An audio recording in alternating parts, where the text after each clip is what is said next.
¿Qué tal? Bienvenidos a esta actualización de noticias aquí en Blue Radio. Hoy martes 25 de noviembre, como siempre les saluda Slobodan Wilches.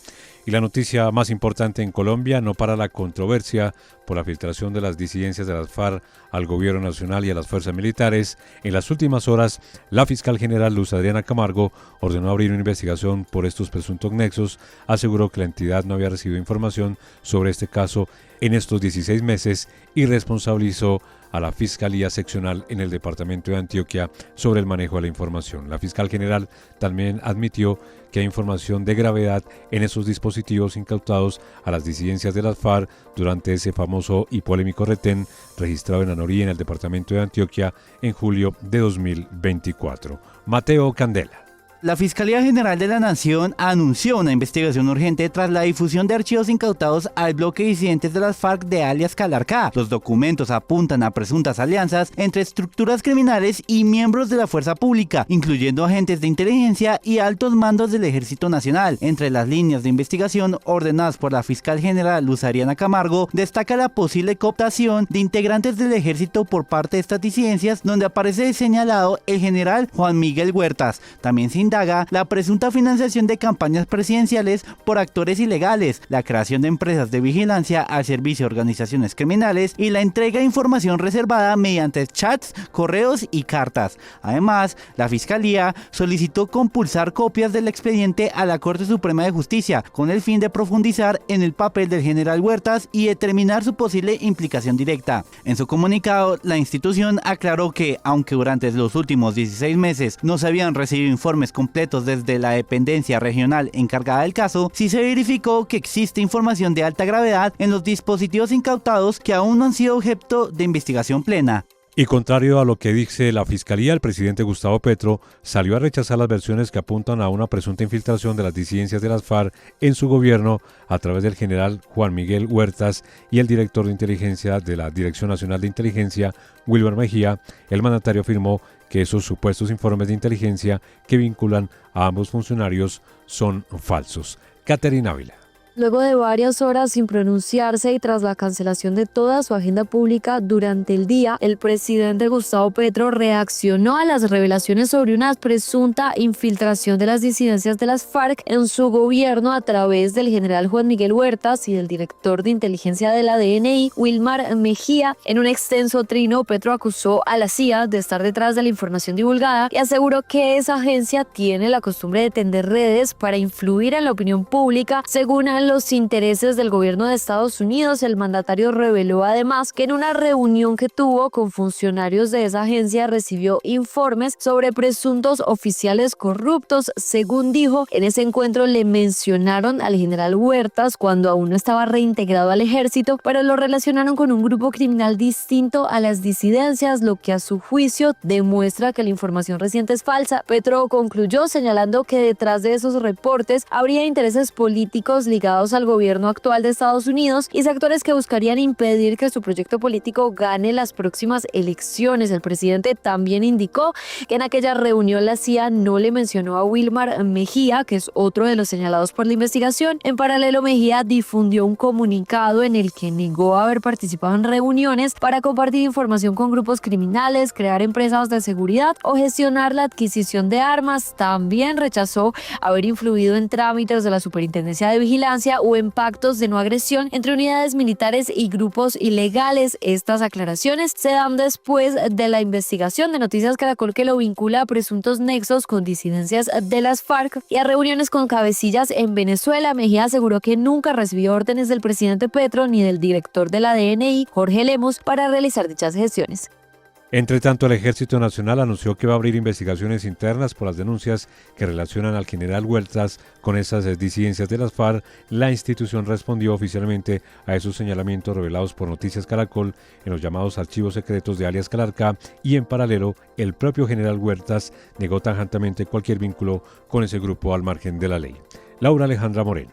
El Comando del Ejército Nacional ordenó el inicio de las investigaciones internas en relación con los señalamientos contra el brigadier general del Ejército Juan Miguel Huertas, director del Comando de Personal del Ejército Nacional. Ante la gravedad de los hechos denunciados en los que habrían infiltraciones de las disidencias lideradas por alias Calarcá y que incluyen un presunto pacto de no agresión entre ese grupo y el Ejército, esa institución se dispuso a la apertura de acciones disciplinarias y de las investigaciones internas que correspondan, para determinar si durante el tiempo en que Huertas ha ejercido su cargo y funciones incurrió en alguna falta o delito. El Ejército además explicó que el general Huertas reingresó al servicio activo en agosto de 2025, hace 3 meses, luego de haber sido retirado en 2021 por decisión del gobierno nacional, en ese entonces encabezado por Iván Duque. La institución recalcó que mantiene plena disposición para atender y colaborar de manera armónica con las autoridades competentes para así dar celeridad y respuestas oportunas a los requerimientos que se formulen en el marco de estas investigaciones, atendiendo también al anuncio del ministro de Defensa Pedro Sánchez de abrir una investigación interna. Frente a las acusaciones, el general Juan Miguel Huertas difundió su propio comunicado a la opinión pública en el que rechaza cualquier señalamiento que lo vincule con organizaciones armadas ilegales y negó que haya tenido colaboración, acuerdos o contactos con estructuras de las disidencias de las FARC. Huertas calificó la información revelada por Noticias Caracol como una fabricación malintencionada, que según él carece de soporte verificable y que no ha sido validada por autoridad competente, y defendió su reintegro al ejército. El general Huertas también negó haber participado en reuniones en Venezuela con estructuras disidentes, señalando que nunca ha viajado a ese país. Al mismo tiempo dijo que colaborará con las autoridades y que emprenderá acciones legales en contra de quienes difundan afirmaciones falsas sobre él. Y cambiamos de tema porque el Consejo Superior de la Universidad Nacional aceptó la renuncia del profesor Leopoldo Munera como rector de la institución y designó como rector encargado al actual vicerrector general Andrés Felipe Mora Cortés y reconoció la vacancia del cargo. Jessica Gutiérrez. La sesión extraordinaria del Consejo Superior Universitario de la Universidad Nacional se extendió por más de 4 horas, tiempo en el que se empezó a definir el rumbo de la rectoría. En este espacio, el CSU aceptó la renuncia de Leopoldo Munera, que quedó en firme desde hoy martes 25 de noviembre, esto tras el fallo del Consejo de Estado que declaró ilegal su designación. Horas después, el Consejo Superior decidió nombrar como rector encargado al vicerrector general de esta institución, quien es el profesor Andrés Felipe Mora. Esto con el fin de mantener la continuidad de los procesos administrativos y la estabilidad académica de la institución. Pues esta decisión se tomó porque el fallo del Consejo de Estado todavía no está completamente ejecutoriado. Pues ante esto habla el viceministro de Educación Superior, Ricardo Moreno. El rector, en consideración de que aún no está ejecutoriada la sentencia del Consejo de Estado, lo cual pues se motivó también y que fue parte de la consulta que realicé a la oficina jurídica. Y es que frente al fallo, el Ministerio de Educación anunció que se reserva la posibilidad de solicitar una aclaración al Consejo de Estado, ya que aún persisten dudas sobre cómo debe aplicarse la decisión. Hablamos ahora de la reforma pensional que quedó en empate en la Corte Constitucional. Ahora la Sala Plena decidirá el futuro de esta ley, proyecto bandera del presidente Gustavo Petro, mediante el conjuez Carlos Pablo Márquez.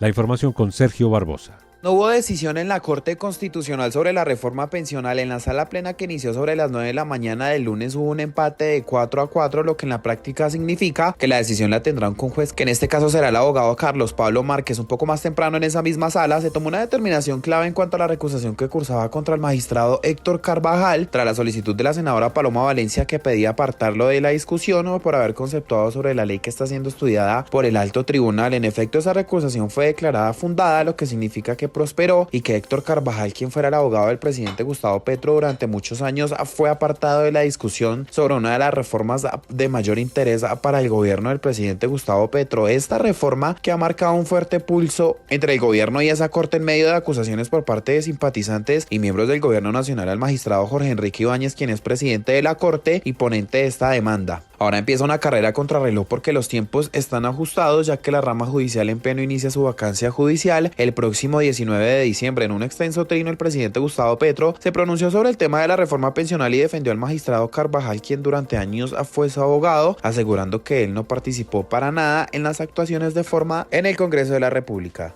Y en Estados Unidos crece la controversia luego de que legisladores demócratas publicaran un video llamando a las tropas a desobedecer órdenes que consideran inconstitucionales. El propio presidente Donald Trump respondió asegurando que quienes incitan a rechazar esas órdenes deberían estar en la cárcel. Vamos a Washington, Juan Camilo Merlano. Se trata del senador demócrata Mark Kelly, del estado de Arizona, quien hace unos días grabó un video en compañía de otros colegas del Partido Demócrata haciendo un llamado a tropas estadounidenses a que desobedecieran las órdenes inconstitucionales impuestas por parte del presidente de los Estados Unidos, algo que desató la ira del presidente Trump, quien incluso llegó a sugerir que los responsables de ese video deberían ser castigados con la pena de muerte. Pues bien, el Pentágono está anunciando una investigación interna, teniendo en cuenta que Kelly es un veterano de las fuerzas militares de los Estados Unidos, que eventualmente incluso podría llevarlo a ser juzgado bajo la ley militar, lo que podría traerle ciertas implicaciones. Kelly ha emitido un comunicado asegurando que se enteró por las redes sociales de este proceso, de esta investigación, que no hizo nada ilegal y que solamente le pidió a los soldados estadounidenses que cumplieran con la Constitución. Y en Venezuela ya hubo reacción tras la designación del Cartel de los Soles como organización terrorista por parte del gobierno de los Estados Unidos. Dice el régimen de Maduro que es una vil mentira para justificar una ilegítima intervención, pero que la maniobra adelantada por ellos va a fracasar. Santiago Martínez en Caracas. 4 párrafos tiene el comunicado de Cancillería venezolana, única reacción hasta ahora, respondiendo a la designación del Cartel de los Soles como organización terrorista. Primero, lo rechazan y lo califican de una nueva y ridícula patraña de Marco Rubio, el secretario de Estado de Estados Unidos. El Cartel de los Soles es una organización inexistente, que se trata al final de una infame y vil mentira para justificar una ilegítima e ilegal intervención contra Venezuela, pero que esta maniobra seguirá la suerte de las anteriores agresiones y será fracasar. En el párrafo 2 insisten que resulta necio que el gobierno venezolano pierda parte de su valioso tiempo de gobernar para tener que responder a estas infamias y calumnias, pero igual pues lo están haciendo. Y continúan asegurando que afortunadamente los venezolanos están unidos y cohesionados y encaminados en las festividades navideñas. Prosigue este comunicado instando a Estados Unidos a rectificar su política de agresiones y amenazas, que una vez más el pueblo en unión popular, policial y militar sabrá resguardar la paz del país. Repito, es un comunicado oficial del gobierno de Nicolás Maduro respondiendo a esta designación del Cartel de los Soles como organización terrorista, la única reacción hasta ahora, algo que califican de vil mentira para justificar una ilegítima intervención. Y cerramos hablando de deportes porque hoy hay Liga Colombiana y también Liga de Campeones en Europa con participación de jugadores de la Selección Colombia. Cristian Marín. Hoy inicia la tercera fecha de los cuadrangulares semifinales de la Liga Colombiana en el estadio Nemesio Camacho El Campín. Después de las 7:30 de la noche, Independiente Santa Fe estará recibiendo al Deportes Tolima. Esto concerniente al Grupo B. La jornada se termina de desarrollar durante miércoles y jueves. Recordemos que en el Grupo B, Bucaramanga es líder con 4 puntos, iguala con el Deportes Tolima, que tiene la primera posición por la ventaja deportiva obtenida en la fase regular, y viene Independiente Santa Fe con 3 unidades. El colero de la zona es Fortaleza. En la Liga de Campeones hoy se estará iniciando la 5ª jornada de esta primera fase con presencia de colombianos. El Galatasaray de Davinson Sánchez se medirá al San Guillós de Bélgica. El Ajax estará recibiendo la visita del Benfica. Se espera que el jugador Richard Ríos sea inicialista en el equipo de José Mourinho. Otro de los juegos interesantes para seguir durante este martes será el partido que estarán protagonizando Chelsea frente al Barcelona en Stamford Bridge. Recordemos que el Bayern, Arsenal, Inter, Manchester City, Paris Saint-Germain, Newcastle, Real Madrid y Liverpool de momento se están clasificando de forma directa a la siguiente etapa del torneo de clubes más importante del mundo. Y hasta aquí esta actualización de noticias en Blue Radio. Les acompañó Slobodan Wilches. Feliz resto de día.